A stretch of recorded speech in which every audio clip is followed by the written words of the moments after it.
ও রাই, উফ, ভয় পাইয়ে দিলে।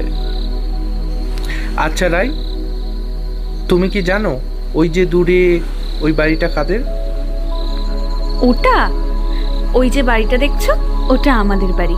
এই শোনো, আমার জন্য একটু চা করে নিয়ে এসো তো। আচ্ছা ঠিক আছে, আপনি বসুন, আমি এক্ষুনি চা করে নিয়ে আসছি।